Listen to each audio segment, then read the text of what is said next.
Hey, witch. I am so glad you're here. Welcome to The Pillars, The Porch, and The Path, the podcast that invites you to join two Mississippi mystics and real-life sisters as we build the pillars of our craft and share all of the ways we use our intuitive gifts and tools to live an intentioned spiritual life full of abundance, prosperity, and fulfillment.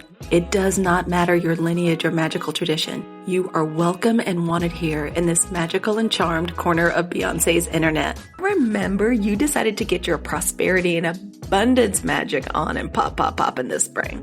Well, as usual, and because you know how we do, we've got the ultimate season 3 capper for you, which also happens to be exactly what you need to seal in all of the prospering and boss witching you've been up to. This week, we're going to help you seal in all of that prosperity magic with a one-on-one interview with Jessie Susannah Karnatz, aka the Money Witch. This interview is all about her brand new book, Money Magic, Practical Wisdom and Empowering Rituals to Heal Your Finances. Jessie Susannah brings capitalism-critical, shame-free education to healers, hustlers, and creatives in order to catalyze change in their financial lives. She believes that healing our finances will bring blessing to our lives, our lineages, and our communities. Jessie Susannah offers education, money magic products, and intuitive financial coaching online in the Bay Area, also unceded, Ohlone land. And she does it all with impeccable business lady style. In this week's episode, Jessie Susannah shares strategies that can help us spiritual beings who really struggle with earthly fiscal responsibilities begin to move from an empowered and educated place. And she also reveals why and how our covens can be a witch's most valuable untapped resource. So sit back and relax and enjoy a cup of money magic tea and get ready for this elevating and uplifted interview episode. We have a very, very special guest this morning, Jessie Susannah Karnatz, the Money Witch, aka the Queen of Pentacles. Welcome to our Porch, Queen. Let's get started with our very first question. Who is the Money Witch? The Money Witch is an intuitive financial coach, a former bookkeeper and tax preparer, and a financial educator who works in the sphere of what I call capitalism-critical, shame-free financial education. Oh, and also a priestess of the egregore of money. So I make money magic products. Am leaning a little bit more this year into developing and building out that side of the business and my practice into what I'm calling like the Temple of Money Witch. I'm going to start tending an actual money temple space in my house. I'm excited about it. That is wonderful. And I actually have a question about money, wealth, abundance, and sacred spaces and altars. Andy and I just did an episode on that and giving people some ideas about how to build their altars. I can't wait to jump into that.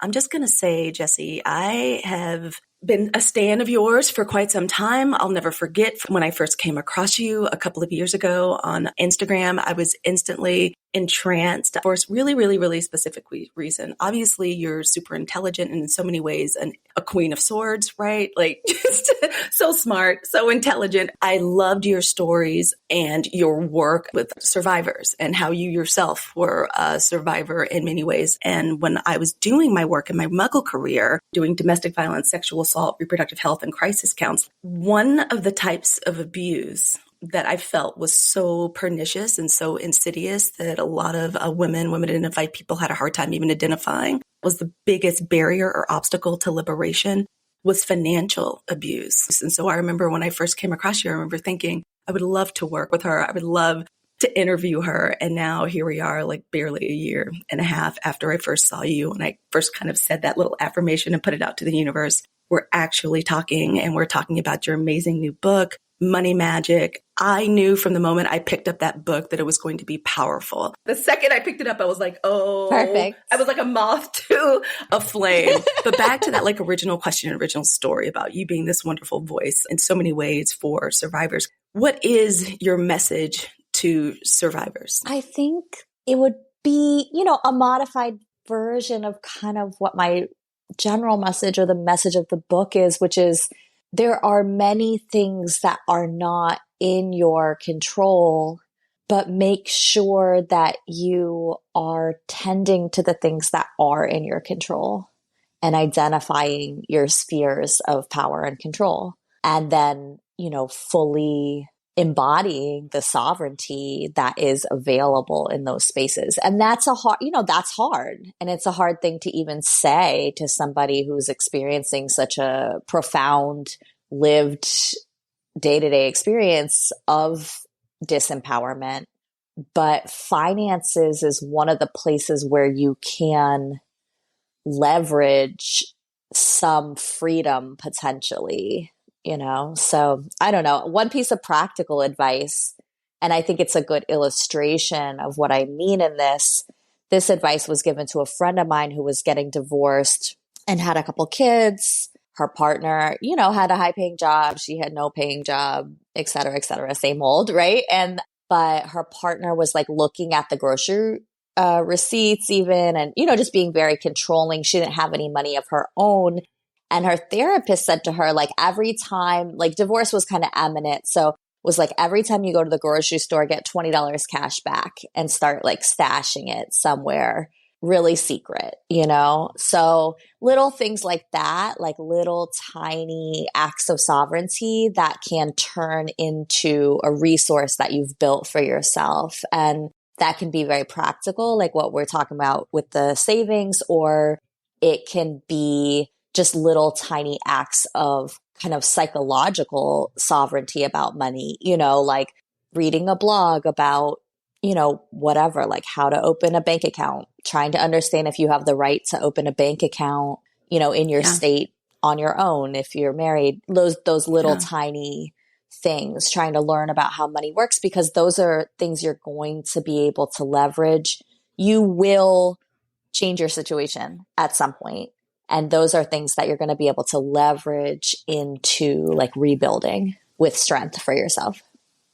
That is wonderful and brilliant. And we love practical magic around here. I love that tiny acts of sovereignty and that phenomenon. We used to call that tab checking. And that is controlling coercive behavior, like fine tooth combing something like a grocery bill or a credit card bill, especially when you're making purchases that are for the children or for the family and then having to experience that extra scrutiny. So I just wanted to add that. Thank you so much for that. And as someone that's still an advocate, I appreciate your work there. When you're saying that about the tab checking, it just reminds me too, right? Like that act of somebody, running through that bill is, they are teaching you that they don't trust you. You're not trustworthy, just by doing that gesture. So I think just like that constant reminder to self that even if, someone else doesn't trust you and is spending a lot of time and effort trying to attempt to convince you that you're not trustworthy, you can attempt to, counter that message in your own mind and remind yourself that you are trustworthy. And building self-esteem is a great way to do that, right? So financial self-esteem is a very real thing. So if you are like building your financial literacy, even by just, listening to a little podcast or listening to a little YouTube video or something like that about financial literacy, that's going to help you know that you are, building skills. It helps you feel better about yourself. It helps you center more deeply in a place of self-trust. You wrap us in so much care and love with this book. I love that you were coming to us from a place of care. And why? Because I love the way you kind of start the book and you're like, okay, this is how you're going to use the book. This is the way it's structured. Let's talk about shame. Like, let's go. Let's get it. And I thought, wonderful. Like, even in the subtitle of the book, Practical Wisdom and Empowering Rituals to Heal Our Finances, not fix our finances, or a lot of different words that I'm sure you could have used. I love that. And a little love for the structure of the book. I feel often with so many, like, for example, tarot books, it's rare that you just pick up a tarot book and kind of read it from cover to cover, like, okay, great, well done, and put that up. Those books are normally usable. There are resources. Like, if we're really lucky, they engage us like creatively, kind of for somebody like me, tickle our fancy. But they're resource books. They're books we use in our magic, like we use in our rituals. We go back to them over and over again. And I knew that was immediately going to be the case. By the time into the second chapter, I realized, this is going to be a resource. We're going to be working and using this book in lots of different stages of healing our finances. I feel like this is going to be a book that I'm going to be going back and forth to for the entire lifespan. of my business. Each chapter starts with this really beautiful opening, what I call a ritual recipe where, Andy and I talk about gathering the elements we love. In other podcast episodes, we love telling y'all, this is what we like to work with. What do you like to work with? And gathering your elements, getting comfortable with your herbs, your different crystals. I love the journal prompts, affirmations. There's mindfulness exercises and even homework or / heart work. Why this structure? Because it truly feels experiential. Almost there's a Taurian element to it. It feels good, tastes good. You give us recipes for teas. This book was formatted off of a workshop that I've been teaching for a long time that is called Heal Your Finances. And that class is the same format as the book because the book takes this 7-step journey. But to me, the biggest step or, the sort of heart of the matter is building this toolbox, right? Okay, it's that you need to have the right tools to address the issues in your life. And so the recipes, is these are also tools, it's having the right little crystal, having the right herbs that are going to start laying the foundation vibrationally for your intention so that when you get to the steps where you're kind of gonna dig into some of the practical matter of the financial habit shifting, you've just really set yourself up for success. I'm getting my glasses out, so I'm about to go Wendy Williams on you. Will you please allow me to read aloud to you from your own book? Because I thought to myself, if I were an author, I would want somebody to read back my words to me. But I want to read a passage to you that struck me I think Alice Walker wrote in The Color Purple, like a gong in my soul. I loved it. I loved how you immediately got into your witch origin story. And I love the way you wrote about it. I strengthened my friendships with people around me who were also experimenting with tarot, crystal herbs, sacred sound, energy, sex magic, and psychic connections. I found the word witch for myself. I called a gathering with 4 other magical Jewish friends to discuss what it would look like for us to practice together. This constellation became a coven. Our work overflowed into community celebration and ritual making. It was the beginning, or really a returning to, religious leadership and priestessing. I found that so beautiful. And I'm always going back and mining through my own origin story. So I love the way you talk about that. And I'm wondering if you could expound on it a little bit more, because I imagine an 18-year-old, a 19-year-old wandering around in metaphysical stores, the way we kind of were searching for community when we're young, or even somebody, 45, 50, 60, seeing your book and for the first time having that magical awakening and wondering, oh, maybe this is the way I need to handle understanding my finances. So I wanted to ask you to share a little bit more about, first, what is your embrace or understanding or even definition of this word witch?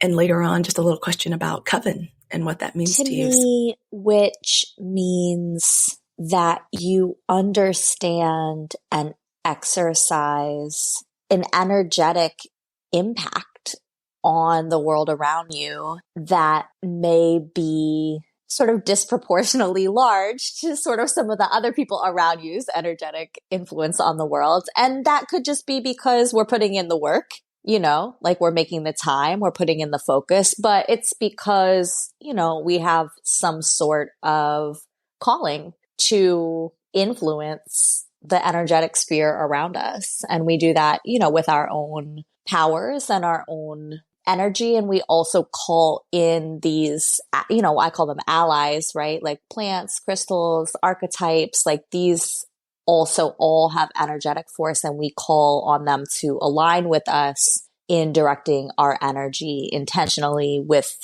a desire for impact. The other quality to me that witches have, this is sort of all magical people, is the power of seeing multidimensionally in different ways. So that might mean, seeing energy, seeing colors, seeing auras, seeing spirits, seeing, nature spirits, seeing a level of depth in the world around us that just, yeah, is multidimensional. And it looks different for every magical person, I think.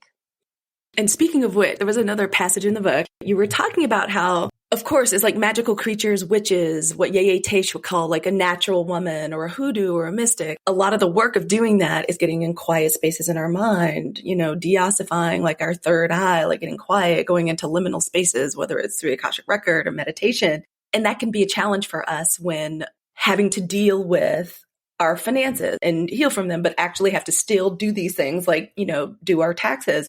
So, and you were talking about how, you know, and we understand that you are a magical creature. You are created from stardust. I'm right there with you, but we here on Earth now, like we are on Earth, as we would say down south. And I always think about that too, because I'm like, baby, like I understand, and you and your twin flame, what you think about that? I was like, but we're living a life here on Earth, and let's try to I'm here to help you use the cards, candles, skills, tools, culture, heritage, healing hands, whatever to like help you here on Earth.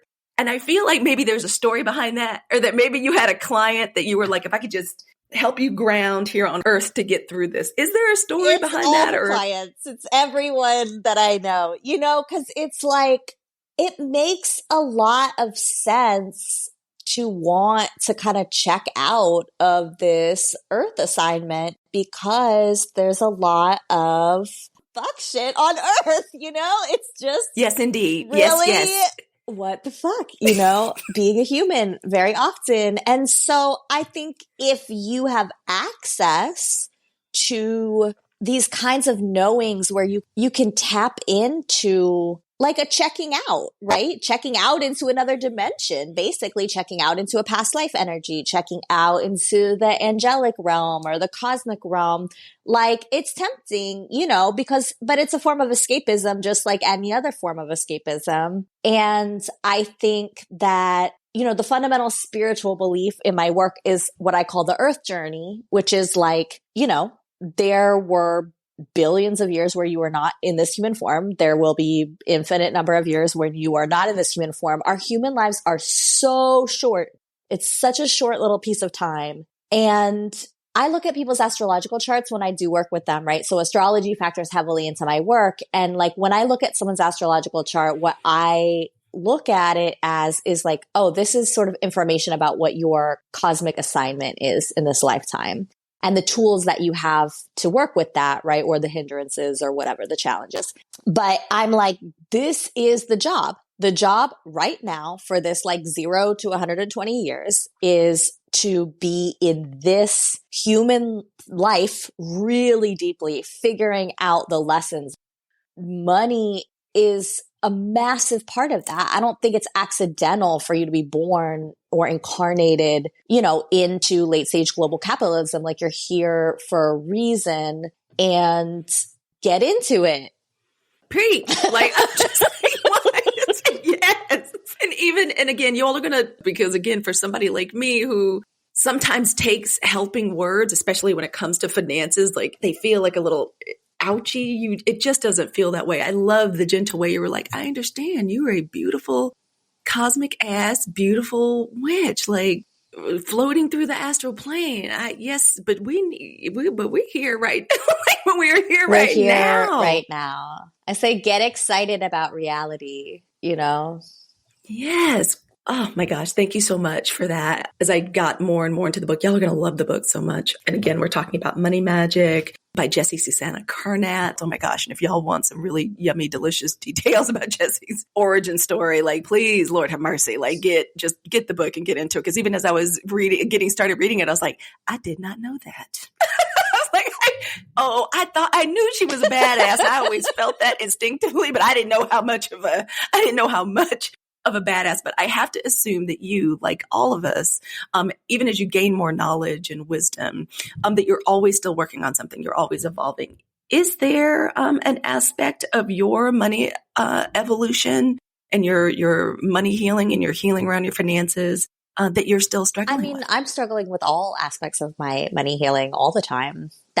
It's funny because I feel like that's a question that I used to get asked more earlier in my practice, which was kind of like, did you figure out all your money stuff before you started doing this? And I'm like, absolutely not, and don't have it figured out now at all. Like my practice, the entity of money, which is very much so divinely guided, right? And so I'm just like, this is where God has put me, and I'm showing up to meet the assignment.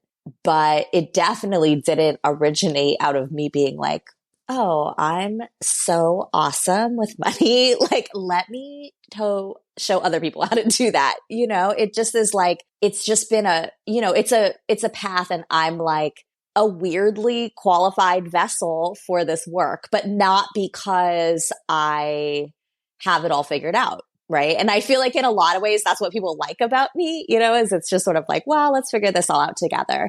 The two things I feel like that are the biggest challenges for me financially in my current moment in time is, number one, being in a newly developing romantic relationship, and sort of having to deal with navigating finances in a romantic relationship, which is something that I haven't done in like a decade, really. So, it's just new, right? I'm like, oh, I haven't done this in a while, right? This is very hard to do.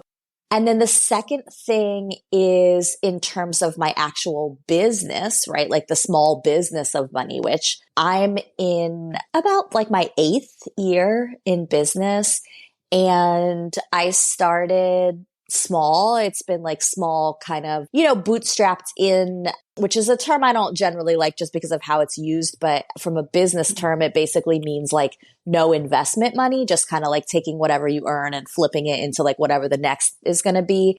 And, and so my business went up like that, right? Like the first year I was in business, I made like $7,000. And then the next year it was like $14,000. And, it just kind of went up and up, but like just a little bit, right? Every year. And last year, 2021 and 2022 are years where I'm making much bigger investments in the business with an attempt to see a much bigger kind of like leapfrog of revenue into the company. Kind of like, it's like I'm turning a corner of trying to turn money, which from just like an individual small business practice, right? Like my healing practice or my financial, services practice into a company. But it's like, it's going to require a much bigger leap in revenue, which is going to require these bigger investments. But it's scary. It's really scary to put the money in. And it's scary because,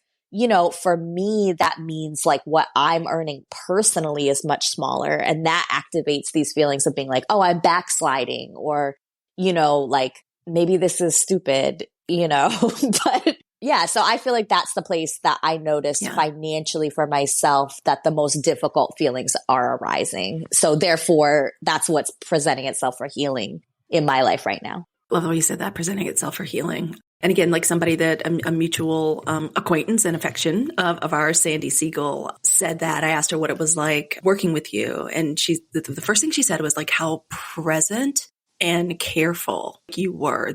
And that's exactly how I feel talking to you, that this is a real woman, like a real witch going through like real challenges, who's doing an amazing job, can certainly help us like spark our liberation and healing sequence, but who's going through it too. And who you're not only there as a leader and a guide, but you're walking there, that you're with us as a sister, like walking, walking beside us. And that feels good. What are the things that you're interested in investing in? Like, what are some things that are like non-traditional, or that you're kind of interested in, or that you think that witches and intuitives and mystics should take a look at or educate themselves about? I think understanding the idea of investment, right? Like it's anything where we are putting our resources with the hope or the knowing that, resources will be put back to us, right? So having some money in the traditional market, property or land is like, very beneficial thing to have. Metals, right? Like gold or jewelry, like that is a time old, like ladies sewing their jewelry into their clothes when they need to move, right? Like that, people have done that forever. And I am not excited about the like crypto NFT world. And that is not like an indication that like it's not worth being excited about. I just am not personally excited about it. I'm not a very like electronic. I like a tangible thing, you know, like I'd rather have a bar of gold. And the idea of something being like especially not tangible, I'm like especially not interested. Like, and I've realized that even in terms of like love language and gifting, like I'm like, I kind of hate spending money on experiences, which is totally different than a lot of people like, you know, or when people are like, oh, take me out to do something. I'm like, I would have rather had a pair of shoes, you know, because I just like an object. I'm an object queen. So yes, I love that you say that.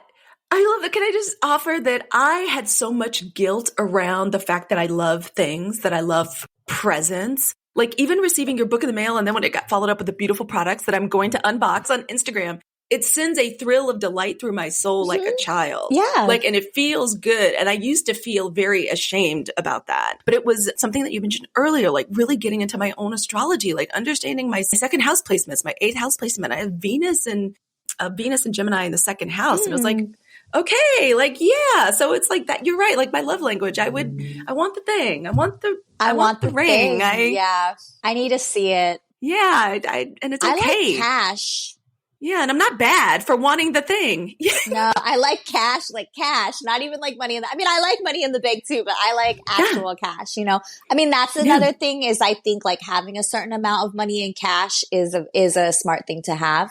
So I would personally have, you know, a cash stash on you. But I think too, when you were asking me this question about investment, it's like, I feel like I've seen a lot of investment payoff in my investment in community, you know, and that's been one of the things that I saw in my book launch and that's been the most encouraging is the number of people in my, you know, sort of Instagram witch community who went out of their way to make these posts that were like very affirming, very loving. And I saw in that like, oh, I have invested a lot in this community and this is the dividends of that, you know? So, or even in my divorce, right? Being like, I had a lot of community support. I had people around me who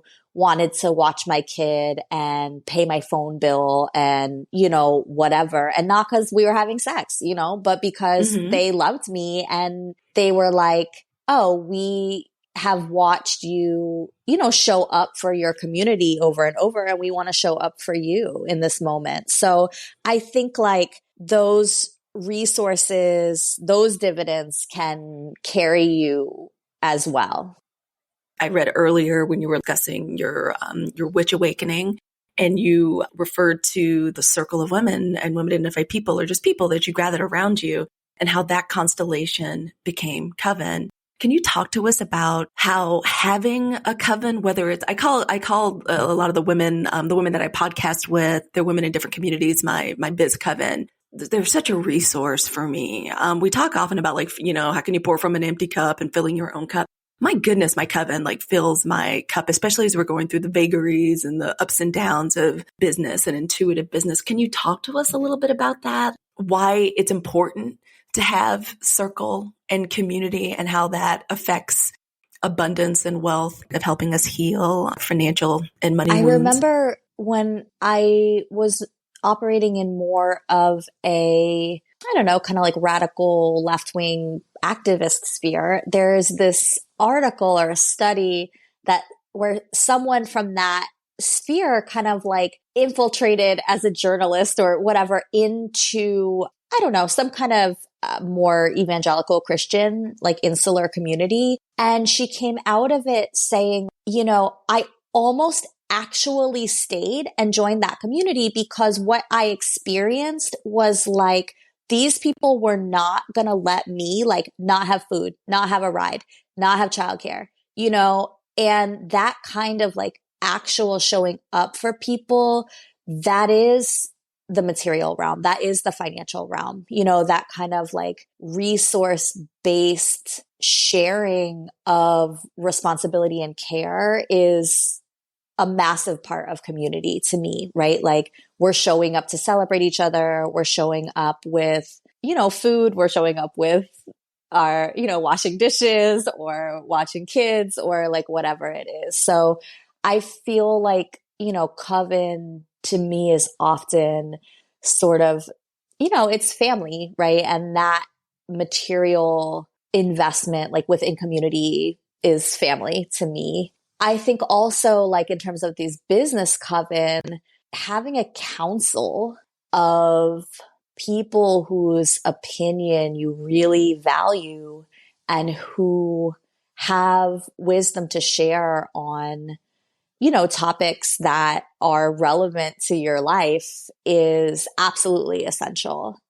Being able to just ask somebody, like if I think of who's kind of in my business council, right? Like just being able to have someone be like, oh, you're getting mugs, don't order them from that place. You'll wait forever, like order them from this place, like those are the kind of things that business babes need to know. Like we need to know. Yes. Oh my gosh. Yes. Instead of doing it all ourselves, like it's one of the things I love talking about, like how in different cultures, there really is more of a tendency towards a collective versus rugged individualism. And I love the way our spirituality and whatever it is we're working on, whatever spells we're casting or whatever reason we form a circle, it's not an untapped resource. I just sometimes think that sometimes we don't understand how beneficial that can be, especially if we have stuff around forming friendships. It reminds me, when you're saying that, like these communal ways of doing things, it's just like, even sometimes just having someone to do something, like so much of human life is boring and tedious, right? So it's like,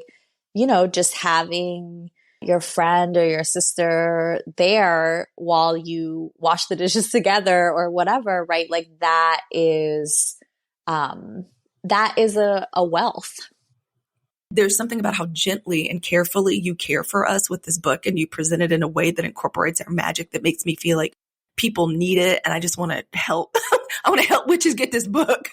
So thank you. Yeah. So with that being said, can you please tell us, where are all the different places and the ways that people can access Money Magic? Money Magic is available on my online store, which is linked off of moneywitch.com. You can also get it at all your, regular suspect online, Amazon, Barnes & Noble, Books A Million, whatever your spot is. And it is available in many library systems and at small bookstores. You might have to encourage your small bookstore to order it. Bookshop.org, I think, is a great way to order online, but from small independent shops.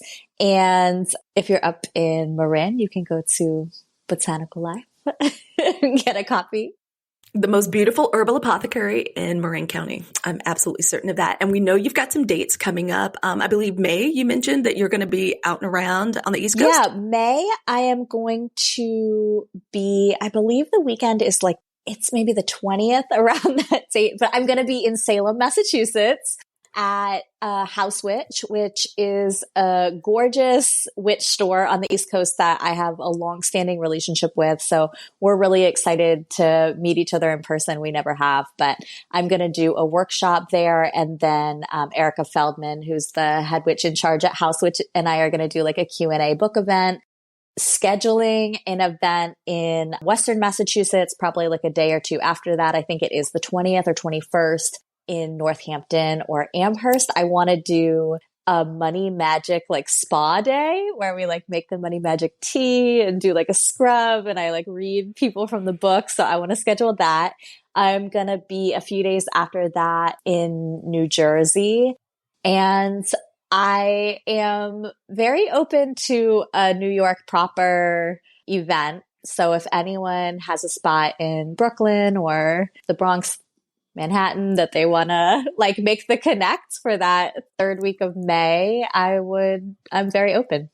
That's awesome. Hit up Jessie Susannah. I used to live in Salem, and it's House Witch, Haus Witch. Is that right? That shop? It's a beautiful, gorgeous, gorgeous shop. Oh, I'm so excited for you and the launch and the book. And I plan on buying copies and giving them away and turning as many of us, sexy seers and magical mavens onto this, healing of our finances. I have so many questions, but since we're gonna harass you into letting us interview magical motherhood.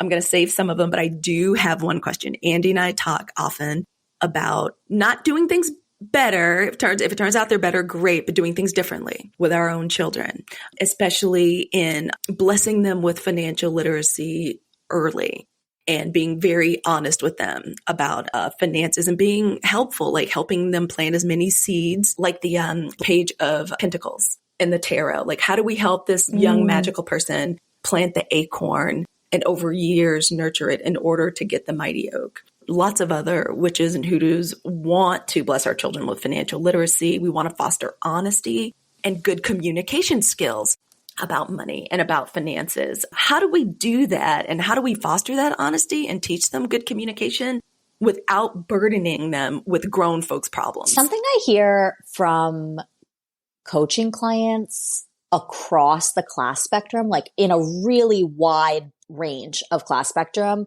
is like, I was brought up like XYZ, which could be anything, right? Like I was brought up in an immigrant family, or I was brought up extremely wealthy, or whatever it is. And that's why no one ever talked to me about money. You know what I mean? Like no one ever taught me how to manage money. And so I think the fundamental idea is that it doesn't have to look like a specific thing. It's not like, oh, get them this book or, this board game or this whatever. It's like literally just talk about money, right? Because it's like talking about, and talking about how much things cost is a great way to start that, right? Like even being at the grocery store, like, oh, well, this one has this many pieces in it and it costs this much, but this one has this many pieces in it and it costs this much, so those fundamental things, like what do kids really need to know how to do? They need to know how to be an educated consumer. They need to know how to make choices about when to spend and when to save. They need to understand about resources and giving, what that looks like.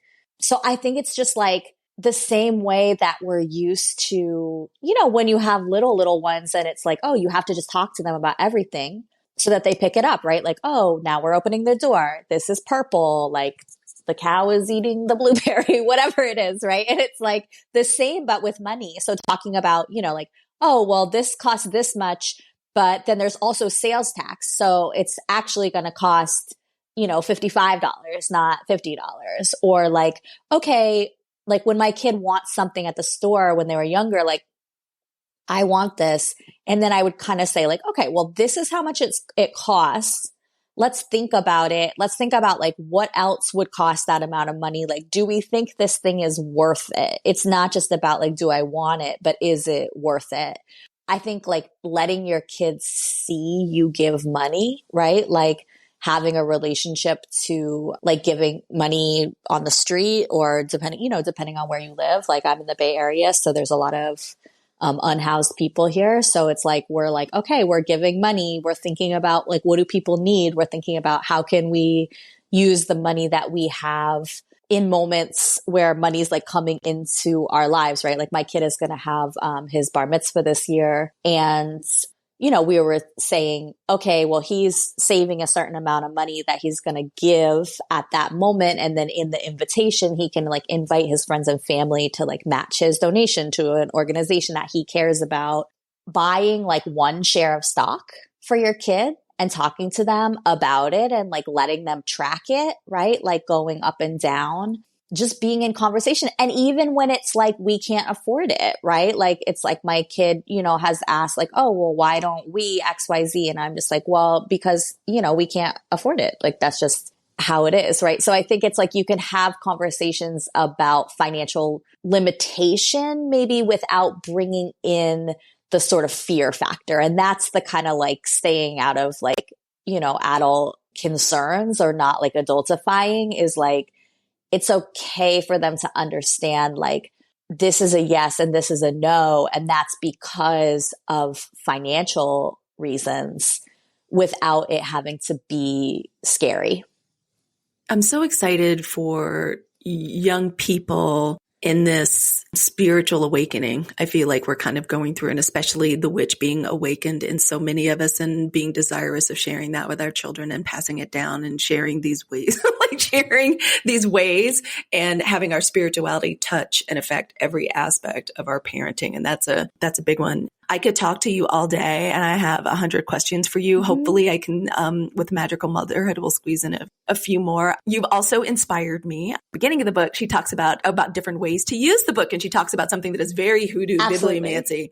We love bibliomancy in hoodoo and you reading people like with the book. So you've inspired me to do a little mini quick spell with this episode about a little ritual around bibliomancy. So y'all, I'll be sharing that with you as well.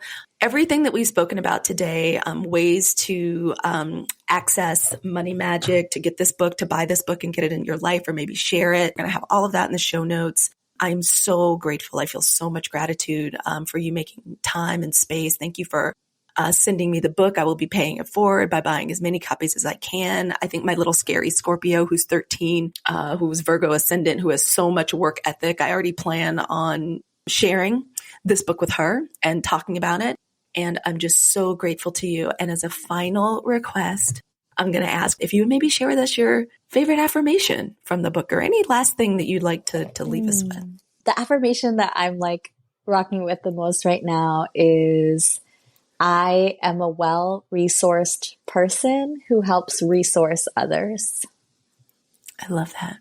And you are a beautiful, wonderful, rich resource for all of us. Thank you so much. Thank you from the bottom of my heart for making time to hang out with us on The Pillars, The Porch, and The Path. I'm still buzzing from that amazing interview with our favorite badass money witch, Jessie Susannah Karnatz. I can tell this is going to be one of the most dog-eared and revisited magical books on my bookshelf. The link to her brand new book and all of her classes and money magic products are right down there in the show notes. And we've collaborated with the Queen of Pentacles to offer our listeners a sweet discount when you order your copy of the book from her site, as well as an amazeballs discount for her financial literacy classes and workshops. Request your special discount code by emailing us at pillarsporchpath@gmail.com. And y'all, that completes the 3rd season of the Pillars, the Porch, and the Path podcast. Andy and I just spent the weekend together in Texas, dream-storming new season for show episodes, future tarot and candle magic workshops for you, collaborations, and even more interviews. We're particularly excited about building out our new private home for our listeners on the Geneva app. We will be back on the porch in just a few weeks, but until then, we've got a little heart work for you. First of all, feel free to start from the beginning and binge each and every episode. There are so many spells, correspondences, and witchy to-do lists that are in the first 3 seasons alone. And to get you excited about next season's opening spring series, here's a little hint. Now that your road is open and you've got your prosperity spell work on lock, what naturally comes next? Maybe some roses, Damiana, the Emperor Tarot card, pink Himalayan sea salt, catnip, jasmine, carnelian, rose quartz, and Queen Elizabeth root. Oh my. Season 4th is going to burst forth, and all of the candle magic, spell casting, and nonstop cackles begin again on April 19th. So y'all enjoy this little spring break vacay, and we'll meet you right back here on the Pillars, the Porch, and the Path a little later on in April. Love y'all. Remember to stay in touch. Bye.